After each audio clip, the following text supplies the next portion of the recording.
this company totally crashed and burned. It like had its mini rise and maximum fall.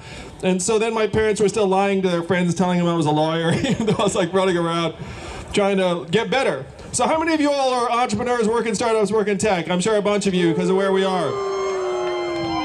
Because I know what that hustle's like. After my company crashed and burned, I was like, I want to get better at this. And so I worked at another startup, and then another startup, and then I became the CEO of an education company that grew to become #1 in the United States. And then it was acquired by a public company in 2009, so at this point my parents started being honest about what I did for a living again.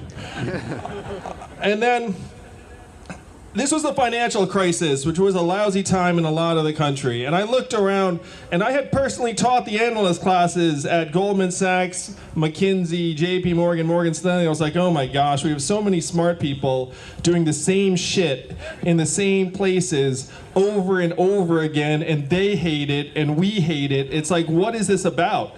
So then I said, well, what can I do about that? Because you can't just be negative. You can't be like, don't do that. Like, that's stupid.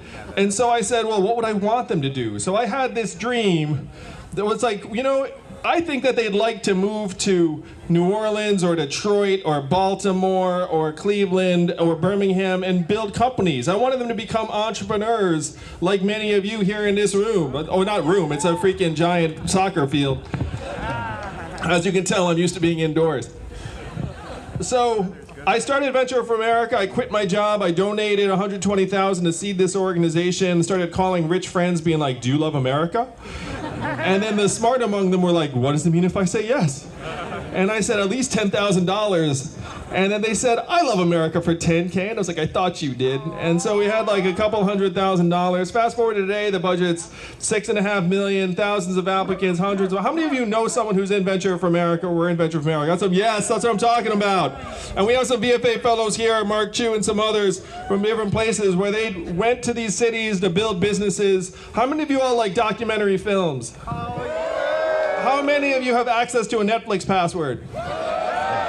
So there's a documentary about Venture for America that's now on Netflix with an Oscar-winning filmmaker. It's called Generation Startup. And think about that for you all. It's like, I mean, this looks like Generation Startup here in this field. And so that's what I've done for the last 6.5 years. I was helping young people help create, like Matt Shaver right there, help create thousands of jobs around the country. I started getting medals and awards. I was invited to meet President Obama at what I call the good White House. I got to bring my wife, who got to meet the president. And I'll tell you a stupid story just because I thought it was funny. So we're in the White House, and one of the guys there is the CEO of Kind, Daniel Lubetzky. And so someone's like, "I'm hungry," and I shit you not, he's like Batman. He like takes his jacket and was like, "Here's some Kind bars." And I was like, no way he just did that. It was like some specially designed jacket that had like hidden pockets, and he had like these flavors of Kind bars you've never seen before and have never seen since. It's like Batman. We're like a bunch of superheroes in the White House. I was like, "What's your power?" And I was like, "I'm really smart." So, yeah. So here I'm getting medals and awards for creating jobs around the country, get a movie made about me, write a book called Smart People Should Build Things, and then Donald Trump becomes our president in 2016. Boo! Now, how did you all react when that happened? You guys remember that night? Drinking! And how many of you were like, holy shit, we just elected a narcissist reality TV star as our president? What the hell is going on? Yeah. He paved the way for Yang. I like this man's thinking. Yeah.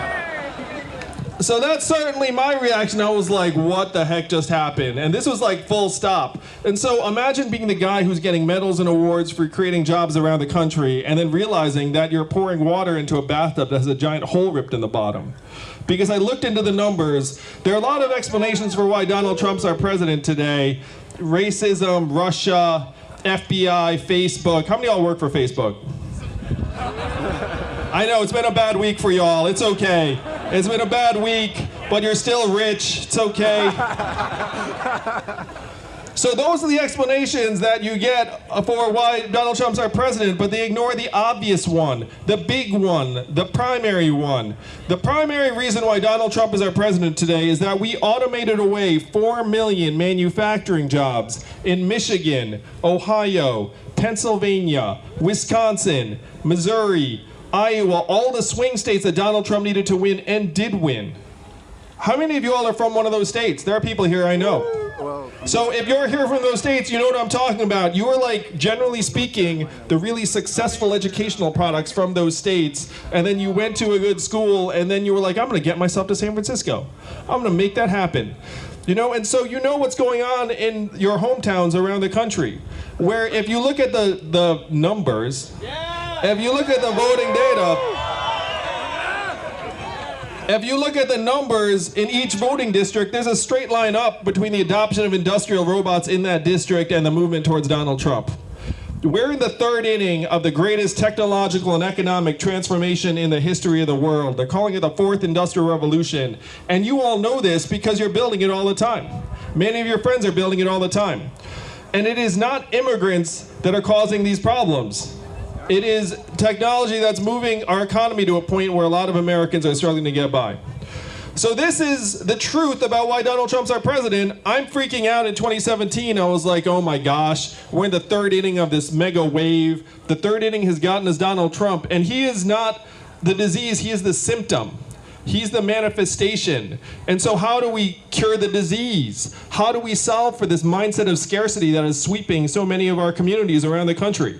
So I went to Washington, D.C., and I started asking these questions. I was like, what are we going to do? And the people in D.C. were, let's say, not helpful. The answers I got in Washington, D.C. were these. 1, we cannot talk about this. 2, we should study this. And 3, the most popular one, and I hate to say it, this is popular with many of your friends, we must educate and retrain Americans for the jobs of the future. And no, boo, I mean, obviously it's a beautiful thought. Like, no one's gonna boo that, like, in theory. But then, except for this guy, but he was just doing it because he thought I wanted him to, so I appreciate you, I appreciate that. It's like, boo retraining, don't retrain anybody. So what I'd say when someone was like, education and retraining, I was like, do you wanna know what the numbers say about retraining programs, how effective they are? They're not. It's like 0 to 15% effectiveness according to independent studies, and about 10% of workers qualify. So you're talking about a solution that will apply to about 2% of people. And so when I said this to the folks in Washington, D.C., then they said, well, I guess we'll get better. And then they just went back to their lunch. And I was like, oh my gosh, are we this far gone as a country that we can't even talk about the truth of the problems that are tearing us apart? And yeah, we are just that far backwards at this point.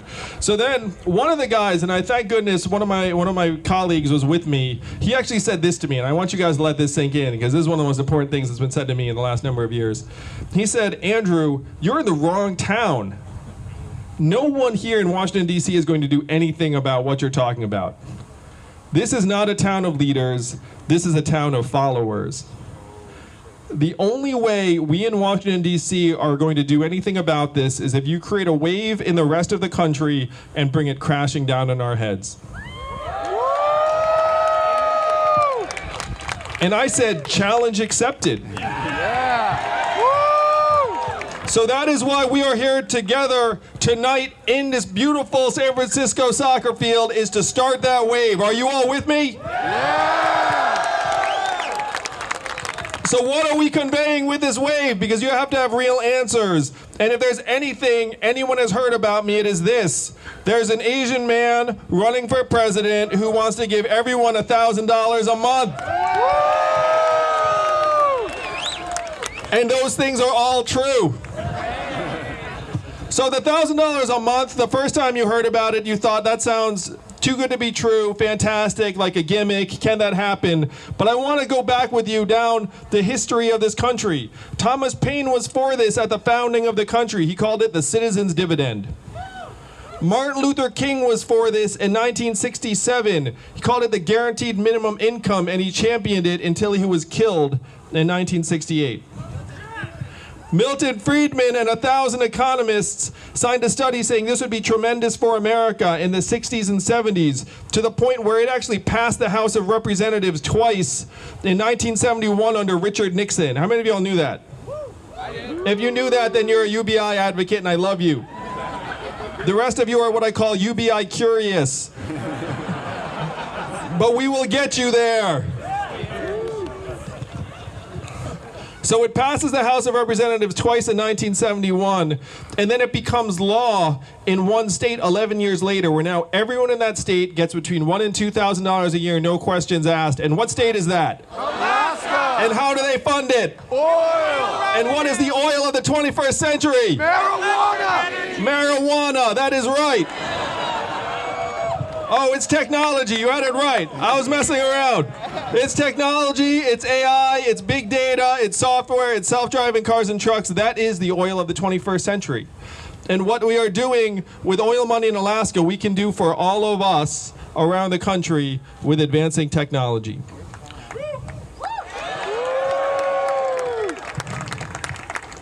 Now, as a parent, what excites me the most about this is, what does $1,000 a month actually mean in real life? What it means is that kids get better food, their nutrition gets better, they get healthier. What it means is that kids have a better chance to learn and graduate from school at higher levels.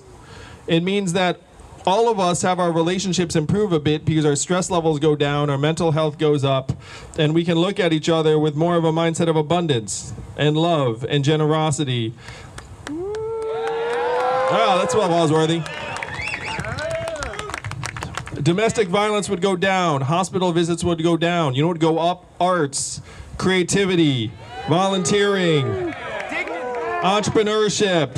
Yes, all of these things would go up. All of you are thinking, yeah, if I had $1,000 a month, like I could do some interesting things with that.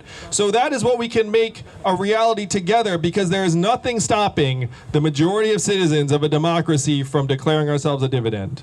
Nothing at all. So what they did in Alaska, we can do for the rest of the country. And I want to say, the Democratic Party is supposed to be the party of female empowerment. But right now, there are millions of American women around the country who are stuck in exploitative or abusive jobs or relationships because they lack the economic means to improve their situations. And what would $1,000 a month mean for those women? Freedom. Freedom, that's right. Millions of women could say, you know what, I don't need this boss, I don't need this job, I don't need this boyfriend or whatever it is. You can improve their situations, and that's what we can make happen. We can talk about female empowerment and equality, or we can do something about it. You want to do something about it? It would also help communities of color who have lower access to education and opportunities. It would help LGBTQ citizens who get kicked out of the house and fired from jobs more often, or economically marginalized. So again, we can talk about these rights, or we can put $1,000 a month into all of our hands and use that as a starting point. Are you with me? Yeah! So that is the freedom dividend. It's going to be glorious, and I have to say, it's catching fire from both sides of the aisle. Like, people are loving it, that, you know, not just here in San Francisco, but in Iowa and other parts of the country, people are rallying around the fact that we can make this happen. We can make our economy trickle up. Yes, the trickle up economy, from human beings and families and communities up. Unlike that trickle down garbage they sold to us years ago that everyone knew didn't work, even at the time. They were like laughing about it. They were like, this stuff's never going to work. So that's big pillar number one, the freedom dividend. Number two, we have to get healthcare off of your backs. Am I right? Yeah. It is messed up and immoral that in the richest and most advanced economy in the world, we get more stressed out about navigating our crazy healthcare system and paying for treatment than we do actually getting well. I mean, that's crazy. Am I right? And the same thing happens with our loved ones, too. It's like if they get sick, too, it's like, oh, so much stress around the system. We spend twice as much as other countries to worse results. And anytime someone says, where are you going to get the money for Medicare for All, it drives me crazy. Because I looked at the numbers. Yeah, the math works out. We spend 18% of GDP on our healthcare, twice as much as the other countries, and it's coming off of our backs, it's coming out of prices, it's coming out of businesses. So if you go to businesses and say, hey, good news, I'm going to take that healthcare off your hands, then they would love that. The money, there's so much money in the system, we're going to save a ton of money. Yeah. That's right. And the third pillar, how many of you all get excited about GDP when you wake up in the morning? You're like, yeah, I'm going to make a big contribution today. And I like to talk about my family here. My wife is at home with our two boys, one of whom is autistic. And what is her work valued at in GDP? Nothing. What does the market value her work at? Nothing. And we know that's nonsense. We know that the work she's doing is incredibly valuable and important and challenging for the next generation. So we need to start measuring our economy in ways that would actually matter to us. We have to get excited about what economic progress looks like. So what would excite you all? I'm going to try and excite you right now. Even as a breeze comes in, it's like, oh man, he's going to talk about something exciting. So let's see if it works. How about mental health and freedom from substance abuse? How about how healthy we are? How about how our kids are doing? How about clean air and clean water? How about how many of our elderly citizens can retire in decent circumstances? So that's how we should be measuring our economy. And I'll say, as president in 2021, it's going to give me so much joy. I'm just going to walk down the street to the Bureau of Labor and Statistics, and I'm going to say, hey guys, GDP, almost 100 years old and really stupid. We're going to update it right now with these new measurements that actually matter to us. We're going to call it the American Scorecard, and I'm going to report on it to the American people every year. I'm going to have a PowerPoint deck. I'm going to be the first president with a PowerPoint deck every year.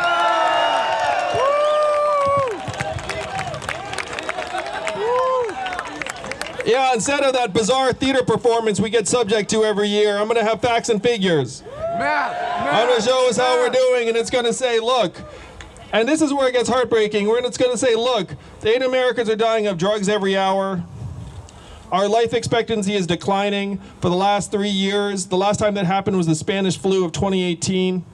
Suicides just overtook vehicle deaths as a cause of death for the first time in American history. These are the numbers. This is the brutal reality that we're facing right now. This is why Donald Trump's our president, and we owe it to ourselves and our country to solve the problems that got him elected in the first place.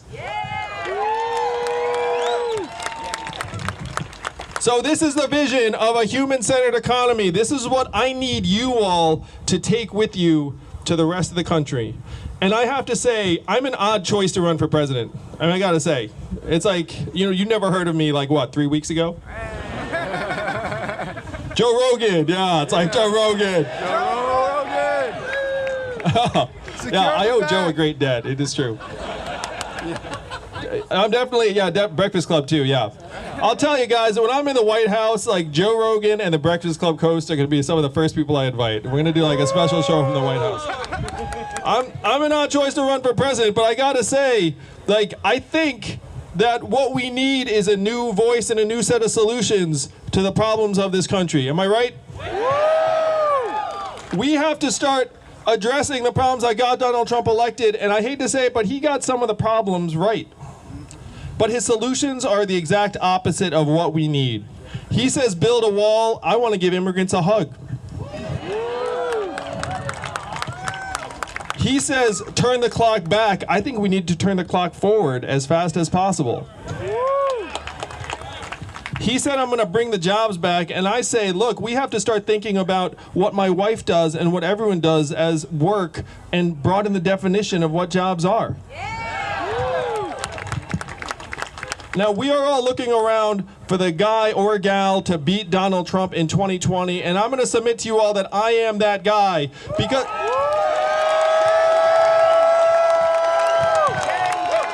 Yes! Andrew Yang! Andrew Yang! Andrew Yang! Chant my name! Chant my name! That's some funny shit to say. But I am the guy to beat Donald Trump because the opposite of Donald Trump is an Asian man who likes math. Thank you very much, San Francisco. Thank you all. We love you. Let's win this election. Let's win this whole thing. Thank you. Give it up for Andrew Yang. Yeah. Hey guys, I'm Zach. I'm Andrew's campaign manager.